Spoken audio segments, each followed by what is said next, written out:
Hi guys, welcome to social post. నేను మీ చాణక్య. ఏదైనా కానీ ఒక బిల్డింగు లేకపోతే ఏదైనా సంథింగ్ ఒకటి ఆస్తి అమ్మిన తర్వాత ఒక లంసమ్ అమౌంట్ అనేది కూడా వచ్చేస్తుంటది. మరి ఇప్పుడు ప్రెజెంట్ మార్కెట్స్ బాగున్నాయి కదా అని చెప్పేసి అందరూ కూడా ఒకటేసారి లాంగ్ టర్మ్ ఇన్వెస్ట్‌మెంట్ వైపు వెళ్ళిపోతూ ఉంటారు. సో, ఇలా చేయడం కరెక్టా? కాదా? అనే దాని గురించి ఇప్పుడు మనకైతే ఎక్స్‌ప్లెయిన్ చేయడానికి ఇప్పుడు మనతో పాటు కూడా మరి సర్టిఫైడ్ ఫైనాన్షియల్ ప్లానర్ అయిన డాక్టర్ అనిల్ కుమార్ గారు ఉన్నారు. మరి సార్‌తో మాట్లాడదాం. హాయ్ సార్, నమస్తే సార్. నమస్తే అండి. సార్, మెయిన్‌గా ఏదైనా లంసమ్ అమౌంట్ వచ్చిందంటే వెంటనే తీసుకుపోయి ఎక్కడో చోట లాంగ్ టర్మ్ ఇన్వెస్ట్‌మెంట్ చేసేస్తూ ఉంటారు. ఎందుకంటే చేతిలోనే అంటే ఖర్చు అయిపోతూ ఉంటది ఇట్లాంటిది. సో, ఇలా లాంగ్ టర్మ్ ఇన్వెస్ట్‌మెంట్ చేయడం కరెక్ట్ అంటారా? ఒకటి వెరీ ఇంపార్టెంట్ థింగ్ ఏంటంటే ఇక్కడ హ్మ్. It is correct. ఎందుకంటే మన అకౌంట్‌లో ఉంటే పక్కా మనం ఖర్చు పెడతాం. దానికన్నా any investment is better than ఖర్చు పెట్టడం. యాహ్! సో, ఈ 25,00,000 యాజ్ ఇట్ ఈజ్ ఉన్నా అట్‌లీస్ట్ ఉపయోగపడతాయి. హ్మ్. ఎగ్జాంపుల్ ఒక 30,00,000 ఉంటే యాజ్ ఇట్ ఈజ్ ఉన్నాయి. అదే నువ్వు ఖర్చు పెట్టేస్తే మళ్ళీ తిరిగి రావు. Hmm. So, first investment is good.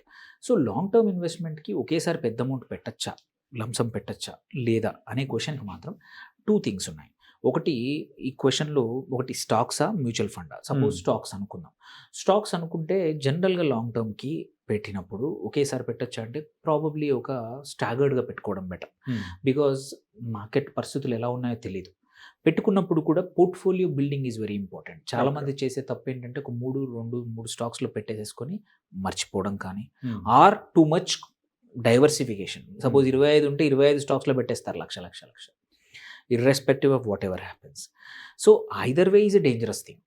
So, ఇప్పుడు ఇక్కడ కావాల్సిందేంటంటే ఒక portfolio meaningful, balanced portfolio build చేసుకోవాలి స్టాక్స్‌లో కూడా. హ్మ్. ప్రాబబ్లీ ఏంటి మనము కొంచెం షార్ట్ టర్మ్‌కి, కొంచెం మీడియం టర్మ్‌కి, కొన్ని లాంగ్ టర్మ్‌కి పెట్టుకుంటూ కూడా ఎంత లాంగ్ టర్మ్ అనుకున్నా సరే ఎనీథింగ్ డైరెక్ట్ ఈక్విటీ, డైరెక్ట్ స్టాక్స్‌కి మనం కొనడానికి డైరెక్ట్ మనం పెడుతున్నామంటే మాత్రం ఒక 3 నెలల నుంచి 6 నెలలకు ఒకసారి కంపల్సరీ రివ్యూ చేయాల్సిందే. ఓకే. అండ్ ఈ ఇన్వెస్ట్మెంట్స్ కూడా ఐ యూజువల్లీ సజెస్ట్ ఏంటంటే ఒక 3 నుంచి 6 నెలలు డివైడ్ చేసి బ్రాంచెస్‌లో అనుకున్న దానిలో ఒక చిన్న ఇన్‌స్టాల్‌మెంట్‌లో ఇన్వెస్ట్ చేసుకోవడం చాలా మంచిది. హ్మ్. సో, ఒకేసారి 25,00,000, 30,00,000, 50,00,000 ఎంతున్నా సరే పెద్ద అమౌంట్. ఎనీథింగ్ అబోవ్ 30, 40 లాక్స్ ఉన్నాయంటే మాత్రం ఒక 3-4 నెలల్లో చిన్న 10 లక్షలు if it is direct equity హ్మ్. చేసుకోవడం మంచిది. దేర్‌బై ఏంటంటే వాల్యుయేషన్స్ పెరిగినా యావరేజ్ అవుతుంది. వాల్యుయేషన్స్ తగ్గినా యావరేజ్ అవుతుంది. ఓకే. సో, అప్పుడేమవుతుంది మీరు లాంగ్ టర్మ్ ఇన్వెస్ట్‌మెంట్ అన్నారు కాబట్టి average of 3 months, average 4 months తీసుకోవడం వల్ల మీకు బెటర్ రిటర్న్స్ వస్తాయి దాన్ ఒకేసారి తీసుకొని మార్కెట్‌లో పడిపోవడం కానీ, హ్మ్. ఆర్ మంచి కేస్ ఏంటంటే మీరు ఇప్పుడు తీసుకున్నప్పుడు తక్కువ వాల్యుయేషన్ అప్పుడు పెడితే మంచిదే. బట్ నోబడీ కెన్ ప్రెడిక్ట్ లో ఆర్ బాటమ్ అనేది మనకు తెలీదు కాబట్టి హ్మ్. 3-4 నెలలు యావరేజ్ తీసుకోవడం ఈక్విటీస్‌లో కూడా మంచిది. Then coming to other one mutual funds. Mutual ఫండ్‌లో కూడా ఏంటంటే లాంగ్ టర్మ్ తీసుకున్న అక్కడ కూడా ఒక మంచి మెథడ్ ఉంది. హ్మ్. ఆటోమేటిక్‌గా ఎస్‌టిపి అనే మెథడ్ ఉంది. హ్మ్. Systematic transfer plan. మీరు మీ దగ్గర ఉన్న డబ్బుల్ని సింపుల్‌గా తీసుకెళ్ళి లంసమ్ ఒక లిక్విడ్ ఫండ్‌లో వేసేసేయండి. ఆర్ 2, 3 కంపెనీస్‌లో. చేసేసి అక్కడి నుంచి మీ ఇన్వెస్ట్‌మెంట్ హొరైజన్‌ని బట్టి 10 సంవత్సరాలకా, 5 సంవత్సరాలకా దాన్ని బట్టి ఒక యావరేజ్ తీసుకోండి. హ్మ్. మీరు అనుకున్న ఈక్విటీ ఫండ్‌కి ఒక 2 నెలల యావరేజో, 3 నెలల యావరేజో, 4 నెలల యావరేజో ఎలా తీసుకుంటాం 3 నెలల యావరేజు? 3 నెలల్లో వారం. వారం. ఆ! ఒక 10,00,000 పెట్టాము. 10,00,000లో 3 నెలల్లో 12 వారాలున్నాయి. హ్మ్. సో, 12 వారాలకి డివైడెడ్ బై 10,00,000. ఓకే. నెలకి 80,000, 85,000. సో, ఇన్వెస్ట్ చేసుకుంటూ పోతే ఏమవుతుందంటే ఆటోమేట్ చేసుకోవచ్చు ఆ ఈక్విటీ ఫండ్‌కి. Hmm. So, next 3-4 months average you are entering into equity fund అనమాట. ఒకటి మీ డబ్బులు మీ అకౌంట్‌లో లేవు. హ్మ్. సెకండ్ మీరు యావరేజ్ చేస్తా ఉన్నారు. Hmm. So, there is a higher probability that markets ups అయినా, డౌన్ అయినా ఈ 4 మంత్స్‌లో సెట్ అవుతుంది. మీరు యావరేజ్ ఎంట్రీ తీసుకున్నారు కాబట్టి మ్యూచువల్ ఫండ్‌లో you have good position. Okay. So, at the end of the day first thing any investment is good. హ్మ్. అందుకోసమే డబ్బులు ఎక్కువగా ఉంటే ఫస్ట్ తీసుకెళ్ళి లిక్విడ్ ఫండ్‌లో అయినా పెట్టుకోండి. Which will still give you 6% వరకు ఇస్తుంది. అట్ ది సేమ్ టైమ్ మీ అకౌంట్‌లో లేదు కాబట్టి మీరు ఖర్చు పెట్టరు. ఓకే. ఆ పనైతే చేయాల్సిందే. హ్మ్.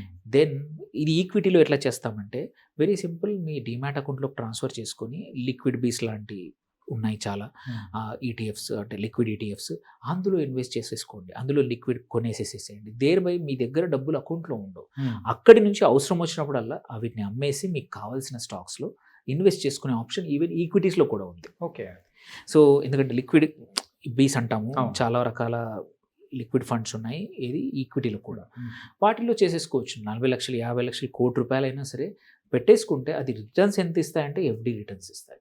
సో అక్కడి నుంచి నువ్వు మార్కెట్ అవకాశాలను బట్టి, సెక్టార్ అవకాశాలు, స్టాక్ స్పెసిఫిక్ అవకాశాలను బట్టి 5 లక్షలు, 10 లక్షలు వారంకొకసారి, నెలకొకసారి మీరు యావరేజ్ చేసుకునే Average తగ్గట్టు చేసుకుని. తీసుకోవచ్చు.